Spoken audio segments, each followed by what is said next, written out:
Hello guys, Gautham here. So actually இந்த வீடியோவில் என்ன பார்க்க போகிறோம் அப்படின்னு சொல்லிட்டு பார்த்தீங்கன்னா, ஜோஹோவில் வந்து SOC Analyst அப்படிங்கிற ஒரு ரோலுக்கு வந்து ஃப்ரெஷர்ஸாக ஹையர் பண்ணியிருக்காங்க. ஸோ அதை பற்றி தான் டீட்டெயிலாக இந்த வீடியோவில் பார்க்க போகிறோம். வீடியோக்குள்ளே போகிறதுக்கு முன்னாடி பார்த்தீங்கன்னா, நான் வந்து 1-to-1 மென்டர்ஷிப் கொடுத்துட்ருக்கேன். இன்கேஸ் இந்த ஜாப் எப்படி அப்ளை பண்ணுறது, ஸோ என்ன மாதிரி ரோலுக்கு அப்ளை பண்ணுறது, ஸோ எப்படிலாம் நம்ம அப்ளை பண்ணுறது, நம்ம போர்ட்ஃபோலியோஸாக இருக்கட்டும், ரெஸ்யூம்ஸாக இருக்கட்டும், அதை எப்படி ரெடி பண்ணுறது, இன்டர்வியூக்கு எப்படி ப்ரிப்பேர் ஆகுது அப்படிங்கிற மாதிரி டவுட்ஸ் அண்ட் குவரிஸ் கண்டிப்பாக உங்களுக்கு இருக்கும். அப்படி இருந்தால் நீங்கள் ஒன்றும் வரி பண்ணிக்க தேவையில்லை. கீழே டிஸ்கிரிப்ஷன் லிங்க் கொடுத்துருக்கேன். அதை கிளிக் பண்ணி உங்களோட 1-to-1 சார்ஜ் என்னைக்கு புக் பண்ணிக்கோங்க. உங்களுக்கு இருக்க டவுட்ஸ் அண்ட் குவரிஸ் வந்து நீங்கள் கண்டிப்பாக கேட்டு தெரிஞ்சுக்கோங்க அப்படின்னு நான் வந்து சொல்லுவேன். தென் அதுக்கு முன்னாடி கண்டிப்பாக நம்ம சேனலை சப்ஸ்கிரைப் பண்ணிக்கோங்க. பிகாஸ் ஃபர்ஸ்ட்டாக ஜாப் தேடி இருக்க பீப்புள்ஸ்க்கு இந்த வீடியோவும் சரி, இந்த சேனலும் சரி, அவங்களுக்கு ரொம்ப யூஸ்ஃபுல்லாக இருக்கும்னு நினைக்கிறேன். தென் வாங்க வீடியோக்குள்ளே போகலாம். கேஸ் ஆக்சுவலி பார்த்தீங்கன்னா, ஸோ ஜோஹோவில் we are hiring for SOC Analyst அப்படின்னு சொல்லிட்டு மென்ஷனும் பண்ணியிருக்காங்க. ஸோ இதில் வந்து எக்ஸ்பீரியன்ஸ் பார்த்தீங்கன்னா 0 to 6 years கேண்டிடேட் வந்து ஹையர் பண்ணியிருக்காங்க. ஆக்சுவலி இவங்க வந்து ஃப்ரெஷர்ஸ்க்கு மட்டும்தான் கன்சிடரே பண்ணுவாங்க. பிகாஸ் அவங்க கிட்ட தான் வந்து இப்போ கரண்ட் டெக்னாலஜி ட்ரெண்டாக இருக்கட்டும், அதெல்லாமே தெரிஞ்சிருக்கும் இல்லையா, அப்டேட்டடாக ஜாப் தேடிட்டு இருக்கீங்க இல்லையா, அதுக்கு நீங்கள் ப்ரிப்பேர் பண்ணிகிட்டே இருப்பீங்க இல்லையா. ஸோ அதனால் வந்து அவங்கள மட்டும்தான் கன்சிடரே பண்ணுவாங்க. ஸோ தென் அதுக்கப்புறம் ஷிஃப்ட் பார்த்தீங்கன்னா 24/7 ஷிஃப்ட் அப்படின்னு சொல்லிட்டு கொடுத்துருக்காங்க. வீக் ஆஃப் வந்து எனி 2 days நீங்கள் வந்து எடுத்துக்கலாம் அப்படின்னு சொல்லிட்டு, ஃப்ரம் வீக்கெண்ட்லேருந்து வீக் டேஸ்லேருந்து நீங்கள் வந்து வீக் ஆஃபே எடுத்துக்கலாம், 2 days லீவ் எடுத்துக்கலாம் அப்படின்னு சொல்லிட்டு மென்ஷன் பண்ணியிருக்காங்க. இயர் ஆஃப் கிராஜுவேஷன் பார்த்தீங்கன்னா அப் டு 2025. ஸோ 2025 பீப்புள்ஸ் கிராஜுவேட்டும் நீங்கள் வந்து அப்ளை பண்ணலாம் அப்படின்னு சொல்லிட்டு கொடுத்துருக்காங்க. ஓகே, இதில் வந்து ஜாப் டிஸ்கிரிப்ஷன் அண்ட் ரெஸ்பான்சிபிலிட்டிஸ்லாம் என்னெல்லாம் கொடுத்துருக்காங்க அப்படின்னு சொல்லிட்டு பார்த்தீங்கன்னா, so SOC Analyst are often the first to see respond for the cyber security events அப்படின்னு சொல்லிட்டு மென்ஷன் பண்ணியிருக்காங்க. ஸோ இந்த சைபர் செக்யூரிட்டி ரிலவெண்ட்டான பீப்புள்ஸ் வந்து ஜாப் தேடிட்டு இருக்கீங்க அப்படின்னா அவங்களுக்கு வந்து ஒரு மிகப்பெரிய ஒரு ஆப்பர்ச்சுனிட்டி இன் ஜோஹோவில். தென் ரெஸ்பான்சிபிலிட்டிஸில் வந்து நீங்கள் இதெல்லாம் பண்ணணும் அப்படின்னு சொல்லிட்டு என்னெல்லாம் கொடுத்துருக்காங்கன்னா, ஸோ நீங்கள் அப்டேட்டடாக இருக்கணும், லேட்டஸ்ட் மால்வேர் அண்ட் செக்யூரிட்டி த்ரெட்ஸில் அப்டேட்டடாக இருக்கணும். தென் அதுக்கப்புறம் டெக்னிக்கல் அசிஸ்டன்ட் நீங்கள் வந்து கொடுக்கணும். தென் வேறு என்ன மென்ஷன் பண்ணியிருக்காங்க அப்படின்னு சொல்லிட்டு பார்த்தீங்கன்னா, ஸோ நீங்கள் வந்து டெய்லி ரிப்போர்ட்ஸ் பண்ணுற மாதிரி இருக்கும். அந்த ரூட் காசஸ்லேருந்து டெய்லி நீங்கள் வந்து டீமுக்காக இருக்கட்டும், இல்லை உங்கள் லீடுக்காக இருக்கட்டும், மேனேஜர்ஸ்க்காக இருக்கட்டும், எல்லாத்துக்கும் ரிப்போர்ட் பண்ணுற மாதிரி இருக்கும் அப்படின்னு சொல்லிட்டு மென்ஷன் பண்ணியிருக்காங்க. தென் அதுக்கப்புறம் கஸ்டமர்ஸ் வந்து அவங்களுக்கு நிறைய இஷ்யூஸ் இருக்கும், டிக்கெட்ஸை வந்து நீங்கள் வந்து கொரி சால்வ் பண்ணுற மாதிரி இருக்கும் அப்படின்னு சொல்லிட்டு மென்ஷன் பண்ணியிருக்காங்க. Then internal communication, so external டீம்லேருந்து இன்டர்னல் கம்யூனிகேஷன், நீங்கள் வந்து இன்டர்னல் டீம்லேருந்து நீங்கள் வந்து எக்ஸ்டர்னல் டீம்ஸ்க்கு வந்து கம்யூனிகேட் பண்ணுற மாதிரி இருக்கும் அப்படின்னு சொல்லிட்டு கொடுத்துருக்காங்க. தென் 24/7 வந்து நீங்கள் பார்த்தீங்கன்னா அலர்ட்டாகவே இருக்கணும் அப்படின்னு சொல்லிட்டு மென்ஷன் பண்ணியிருக்காங்க. உங்களுக்கு வந்து சீனியர் அனலிஸ்ட் வந்து கண்டிப்பாக உங்களுக்கு ரெஸ்பாண்டும் பண்ணுவாங்க, உங்களுக்கு வந்து ஹெல்ப்பும் பண்ணுவாங்க, கைடும் பண்ணுவாங்க அப்படின்னு சொல்லிட்டு மென்ஷன் பண்ணியிருக்காங்க.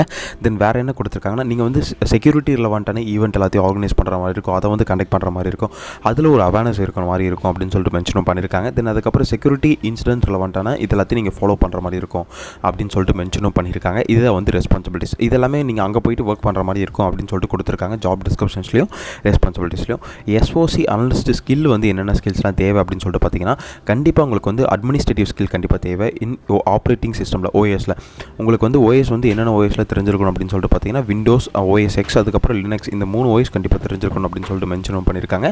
தென் SOC Analyst are become a proficient basic shell scripting. கண்டிப்பாக உங்களுக்கு வந்து ஷெல் ஸ்கிரிப்டிங் பற்றி தெரிஞ்சிருக்கணும், அது வந்து மஸ்ட் அப்படின்னு சொல்லிட்டு மென்ஷனும் பண்ணியிருக்காங்க. தென் அதுக்கப்புறம் செக்யூரிட்டி டூல்ஸ் இருக்கு இல்லையா, ஸோ அதெல்லாம் பற்றி தெரிஞ்சிருக்கணும். தென் அதுக்கப்புறம் கொரி லாங்குவேஜ் இருக்கு இல்லையா, அதுவும் பற்றி தெரிஞ்சிருக்கணும் அப்படின்னு சொல்லிட்டு மென்ஷனும் பண்ணியிருக்காங்க. தென் அதுக்கப்புறம் வேறு என்ன கொடுத்துருக்காங்கன்னா, உங்களுக்கு வந்து காமன் செக்யூரிட்டி இப்போ ஒரு இன்சிடென்ட் கொடுக்குறாங்க அப்படின்னா அந்த இன்சிடென்ட்டை நீங்கள் வந்து இண்டிபெண்ட்டாகவே சால்வ் பண்ணுற மாதிரி இருக்கும் அப்படின்னு சொல்லிட்டு மென்ஷன் பண்ணியிருக்காங்க. தென் அதுக்கப்புறம் ஏதாவது ஒரு ப்ரோக்ராமிங் லாங்குவேஜில் உங்களுக்கு நாலேஜ் இருந்தால் போதும் அப்படின்னு சொல்லிட்டு கொடுத்துருக்காங்க. ஓகே பிரதர், நான் வந்து எப்படி இந்த SOC Analystக்கு அப்ளை பண்ணுறது, ஸோ எனக்கு எப்படி இந்த ஸ்கில் இருக்கிற மாதிரி, இந்த ஸ்கில் இருக்கா, இல்லை நான் வந்து ஜோஹோவில் ப்ளேஸ் ஆகணும், இந்த ஸ்கில்லே எனக்கு ஓகேங்கிற மாதிரி இருக்கா, ஆனால் நான் இதை வந்து இந்த ஸ்கில்லை நான் ஒன்றும் டெவலப் பண்ணல, இது எப்படி டெவலப் பண்ணிவிட்டு அப்ளை பண்ணுறது அப்படிங்கிற மாதிரி இருந்தால் நீங்கள் ஒன்றும் வரி பண்ணிக்க தேவையில்லை. கீழே டிஸ்கிரிப்ஷன் லிங்க் கொடுத்துருக்கேன், அதை கிளிக் பண்ணி உங்களோட 1-to-1 சார்ஜ் என்னைக்கே புக் பண்ணிக்கோங்க. உங்களுக்கு இருக்க டவுட்ஸ் அண்ட் குவரிஸ் வந்து நீங்கள் கண்டிப்பாக கேட்டு தெரிஞ்சுக்கோங்க. தென் அதுக்கப்புறம் எப்படி அப்ளை பண்ணுறது அப்படின்னு சொல்லிட்டு பார்த்தீங்கன்னா, இங்கே ரெஜிஸ்ட்ரேஷன் ஃபார்ம்ஸ் அப்படின்னு கீழே ஸ்க்ரால் பண்ணிட்டு வந்தீங்கன்னா அவங்களே கொடுத்துருப்பாங்க. உங்கள் first name, email ID, mobile number, எந்த டிபார்ட்மெண்ட், இது வந்து எந்த டிபார்ட்மெண்ட் வேணால் அப்ளை பண்ணலாம். ஸோ ஜோஹோவில் இது ஒரு பெரிய பெனிஃபிட். ஸோ நான் வந்து ஆர்ட்ஸ் தான் படிச்சிருக்கேன், இன்ஜினியரிங் தான் படிச்சிருக்கேன், டிப்ளமோ தான் படிச்சிருக்கேன் அப்படின்னு இல்லை, எந்த டிபார்ட்மெண்ட் வேணால் அப்ளை பண்ணலாம். இயர் ஆஃப் கிராஜுவேஷன் பார்த்தீங்கன்னா அப் டு 2025 வரைக்கும் தான் அந்த ஃபார்ம்லேயே மென்ஷன் பண்ணியிருந்தாங்க. அதை கொடுத்துட்டு எந்த காலேஜில் படிச்சிங்க, எவ்வளோ வருஷம் எக்ஸ்பீரியன்ஸ் இருக்குது அப்படின்னு சொல்லிட்டு கொடுத்துருக்காங்க. கரண்ட் இப்போ எதாவது ஒர்க் பண்ணிட்டு இருக்கீங்களா, இல்லை உங்கள் சேலரி எவ்வளோ, நீங்கள் எவ்வளோ எதிர்பார்க்குறீங்க, உங்கள் நோட்டீஸ் பீரியட் என்ன, உங்கள்கிட்ட என்னென்ன ஸ்கில் செட்ஸ் இருக்குது. ஸோ இந்த ஜாபுக்கு ஏற்ற ஸ்கில் செட்ஸ் எல்லாமே பார்த்தீங்கன்னா இந்த ஸ்கில் செட்லேயே கொடுத்துருக்காங்க. லாக் அனாலிசிஸ், பேஷ், C++, ஜாவா, பைத்தன், SIEM டூல்ஸ், லினக்ஸ், அதர்ஸ் அப்படின்னு சொல்லிட்டு இந்த ஜாபுக்கு என்னென்ன ஸ்கில்ஸ் தேவையோ அதை வந்து அவங்களே மென்ஷனும் பண்ணியிருக்காங்க. தென் அதுக்கப்புறம் உங்கள் நேட்டிவ் டிஸ்ட்ரிக்ட் என்ன அப்படின்னு சொல்லிட்டு கேட்டிருக்காங்க. அதெல்லாம் கொடுத்துட்டு எந்த ஸ்டேட்டோ உங்களோட நேஷனாலிட்டி கேட்டிருக்காங்க. ஃபைனலாக நீங்கள் வந்து இந்த டேட்டாஸ்லாம் ஃபில் பண்ணதுக்கப்புறம் பார்த்தீங்கன்னா ரெஸ்யூம் அப்லோட் பண்ணுங்கள். தென் அதுக்கு முன்னாடி அப்லோட் பண்ணிட்டீங்க தப்பாக ஃபெச் ஆயிரும் டேட்டாஸ் எல்லாத்தையும். ஃபைனல் நீங்கள் வந்து செக் பாக்ஸ் கிளிக் பண்ணிட்டு சப்மிட் அப்படிங்கிற ஒரு ஆப்ஷனையும் நீங்கள் வந்து கிளிக் பண்ணிக்கலாம். சப்மிட் அப்படிங்கிற ஒரு ஆப்ஷன் கிளிக் பண்ணதுக்கப்புறம் பார்த்தீங்கன்னா உங்கள் டேட்டாஸ் வந்து அவங்க டேட்டா பேஸில் ஸ்டோர் இருக்கும். இன்கேஸ் உங்கள் ப்ரொஃபைல் ஷார்ட் லிஸ்ட் ஆச்சு அப்படின்னா அவங்க வந்து உங்களை கம்யூனிகேட் பண்ணுவாங்க. மெயிலாக இருக்கட்டும், கால்லையாக இருக்கட்டும், கண்டிப்பாக கம்யூனிகேட் பண்ணுவாங்க. ஸோ அதுக்கேற்ற மாதிரி உங்கள் போர்ட்ஃபோலியோஸாக இருக்கட்டும், ரெஸ்யூம்ஸாக இருக்கட்டும், அதை ரெடி பண்ணி நீங்கள் வந்து அப்ளை பண்ண ஆரம்பிச்சிருங்க. ஸோ ஏதாவது டவுட்ஸ் அண்ட் குவரிஸ் இருந்தால் நீங்கள் ஒன்றும் வெரி பண்ணிக்க தேவையில்ல. கீழே டிஸ்கிரிப்ஷன் லிங்க் கொடுத்துருக்கேன், அதில் கிளிக் பண்ணி உங்களோட 1-to-1 ஸ்லாட்ஸ் இன்றைக்கே புக் பண்ணிக்கோங்க. உங்களுக்கு இருக்க டவுட்ஸ் அண்ட் குவரிஸ் வந்து நீங்கள் கண்டிப்பாக கேட்டு தெரிஞ்சுக்கோங்க அப்படின்னு சொல்லிட்டு சொல்லுவேன். தென் அதுக்கப்புறம் இந்த ஜாபோட லிங்குமே கீழே டிஸ்கிரிப்ஷனில் கொடுத்துருக்கேன், அதை கிளிக் பண்ணி இந்த ஜாபை நீங்கள் வந்து அப்ளை பண்ணிக்கோங்க. Then all the best. Thank you guys.